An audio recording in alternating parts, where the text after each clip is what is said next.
হামের প্রাদুর্ভাব, জনস্বাস্থ্য জরুরি অবস্থা জারির আহ্বান চিকিৎসকদের।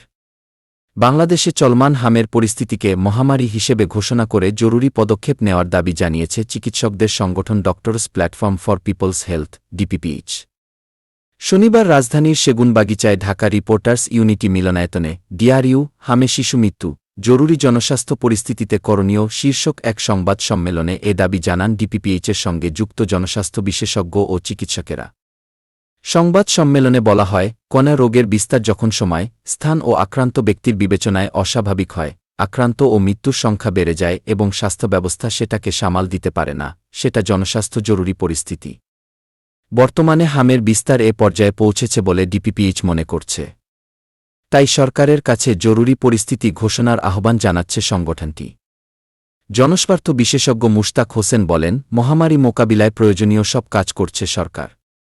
চিকিৎসকদের ছুটি বাতিল আর নিরবচ্ছিন্ন সেবার মতো উদ্যোগ নিয়েছে। বাড়তি চিকিৎসকও নিয়োগ দিচ্ছে। শুধু আনুষ্ঠানিক ঘোষণা দেয়নি। তিনি আরও বলেন, আমরা মনে করি পূর্ববর্তী অন্তর্বর্তী সরকারের টিকা সংগ্রহে অবহেলা, আমলাতান্ত্রিক দীর্ঘসূত্রিতা এবং জনস্বাস্থ্যের প্রতি প্রাতিষ্ঠানিক উদাসীনতা এসবই এই প্রাদুর্ভাবের পেছনে ভূমিকা রেখেছে এবং সম্প্রসারিত টিকাদান কর্মসূচিকে দুর্বল করে দিয়েছে। রোগতত্ত্ব, রোগনিয়ন্ত্রণ ও গবেষণা ইনস্টিটিউটের আইডিসিআর সাবেক পরিচালক আবু মোহাম্মদ জাকির হোসেন বলেন, হাম সংক্রমণ করোনার চেয়েও দ্রুত হয়। টিকা দিলেও তাৎক্ষণিক সেটার কার্যকারিতা পাওয়া যায় না। 2 থেকে 3 সপ্তাহ সময় লাগে। বর্তমান সংকট মোকাবিলায় হাসপাতালের সেবাকে প্রান্তিক পর্যায়ে নিয়ে যেতে হবে। দেশে আগে হামে আক্রান্তদের মধ্যে প্রতি 1000-এ 3 জনের মৃত্যু হতো।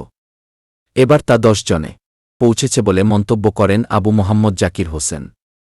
তিনি বলেন, মৃত্যুহার বাড়ার কারণ উদ্ঘাটনে সরকারকে গুরুত্বের সঙ্গে বিশ্লেষণ করতে হবে।